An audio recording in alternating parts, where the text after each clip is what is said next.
नमस्कार जोहार, मैं विवेक कुमार, आप देख रहे हैं ओबीसी टाइम्स।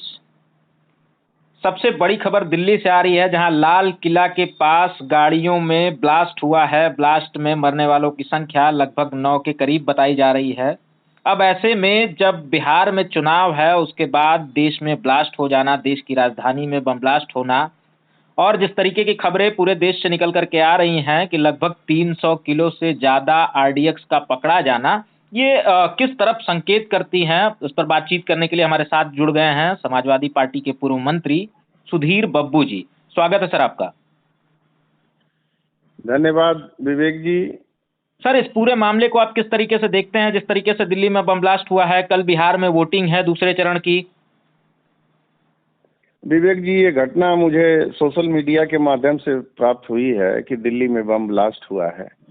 सबसे पहले तो जो लोग मारे गए हैं उनको मैं नमन करता हूं और उनके परिवार के प्रति शोक संवेदना व्यक्त करता हूं। यह दुखद घटना है। ऐसे समय में यह घटना हुई है जब बिहार में चुनाव हो रहा है। खैर, मैं प्रभु से प्रार्थना करता हूं कि जो मरे हुए लोग हैं उनके आत्मा को शांति दें, जो घायल हुए हैं उनको जल्द से जल्द स्वस्थ करें, यही मेरी कामना है।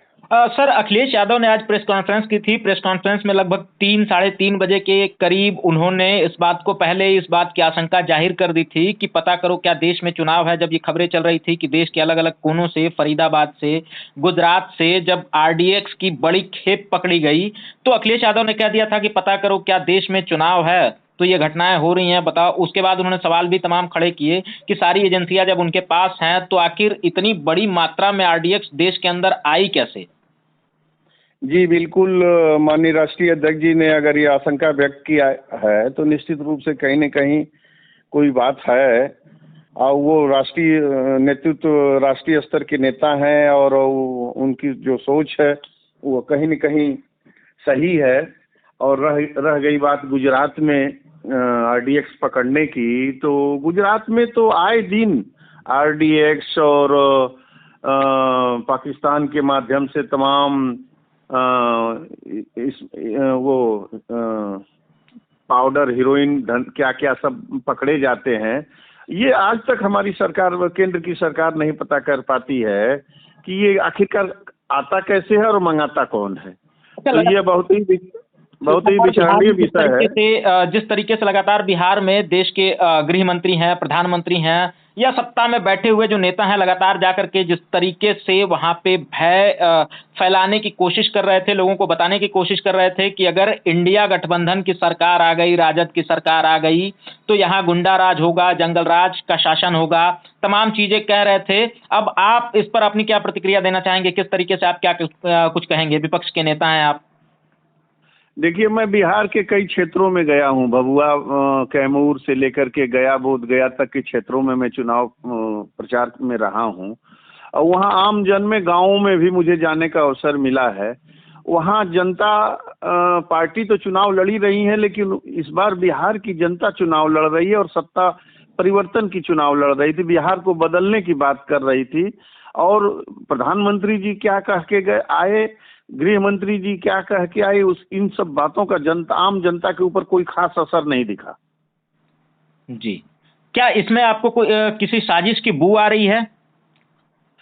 अब अभी केजरीवाल साहब का मैंने बयान देखा है। केजरीवाल साहब ने भी साजिश की आशंका व्यक्त किया है। भूपेश सिंह बघेल, छत्तीसगढ़ के मुख्यमंत्री जी ने भी आशंका व्यक्त किया है।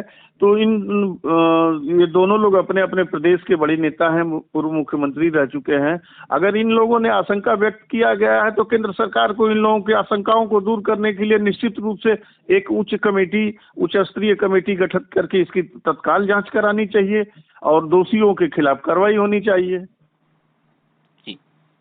क्या इससे लगता है, जिस तरीके का माहौल इस देश में इस समय बना हुआ है, क्या लगता है कि अब इसका कुछ प्रभाव कल के मतदान पे पड़ेगा? इस बम ब्लास्ट से बिहार के चुनाव पर कोई असर नहीं पड़ने वाला है। इसलिए कि मैं पहले भी आपको बताया और आप फिर बता रहा हूं कि वहां की जनता बिहार को बदलने की बात कर रही है, शिक्षा की बात कर रही है, रोजगार की बात कर रही है, पलायन की बात कर रही है। अब ब्लास्ट तो दिल्ली में हुआ है, तो इससे पहले तो बहुत जगहों पे ब्लास्ट होते रहे हैं, उसका असर जब आम जन पे नहीं पड़ा। अब यहाँ तो सब लोग अपने रोजी रोजगार में व्यस्त हैं, कौन इतना ध्यान दे रहा है कि नहीं ब्लास्ट कहाँ हो रहा है, कैसे हो रहा है। इसको चाहे जितना ये इलेक्ट्रॉनिक प्रिंट मीडिया के लोग जो है जिस रूप में दिखा रहे हैं, ये उस तरीके का नहीं है, ना ही बिहार की जनता के ऊपर इसका कोई असर पड़ने वाला है। ठीक है मंत्री जी, मैं आपसे जुड़ता हूँ।